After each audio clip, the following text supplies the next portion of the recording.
Aujourd'hui, direction Toulon pour les Crabos. Il s'agit du dernier match de la saison régulière. Même si les Noirs ont déjà leur qualification en poche, les Provençaux ont l'ambition de déloger les Varois de leur place de leader. La concentration est au plus haut.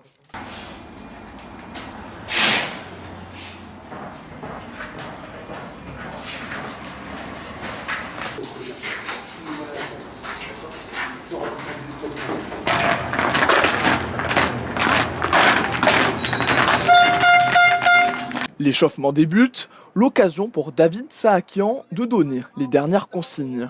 Une fois de plus, l'envie elle est au rendez-vous. D'accord ?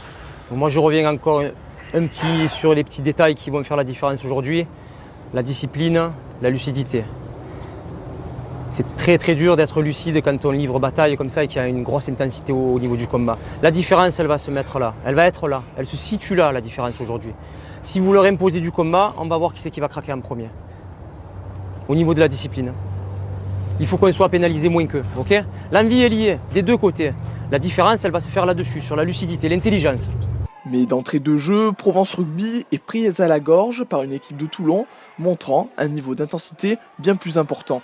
Dépassé dans tous les domaines, Aix survit grâce à 2 pénalités. Score à la mi-temps 20-6.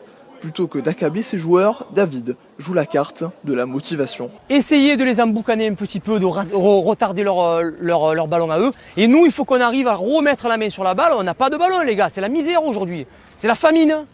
Il nous faut des ballons. Vous avez vu que quand on a la balle et qu'on enchaîne des temps de jeu, on arrive à les mettre en danger. Après, il va falloir rester sur le terrain, il va falloir batailler fort, il va falloir revenir au score très vite. On est encore vivant. 26, on est encore vivant. Ok ? Oh ! On relève la tête, on s'y remet. C'est les premiers, on est deuxième, il faut qu'ils le sachent. Montrez-leur.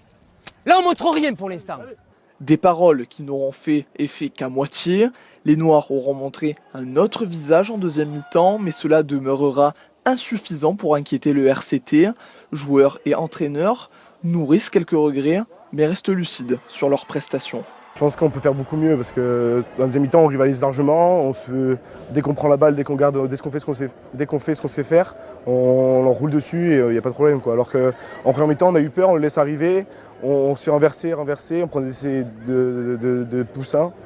Et je pense qu'il faut qu'on se mette en question pour arriver à mieux, quoi. Heureusement qu'il y a quelques points positifs. Il y a l'entrée des remplaçants qui ont apporté vraiment de l'énergie, un supplément d'âme qu'on n'avait pas forcément en première mi-temps, c'est regrettable.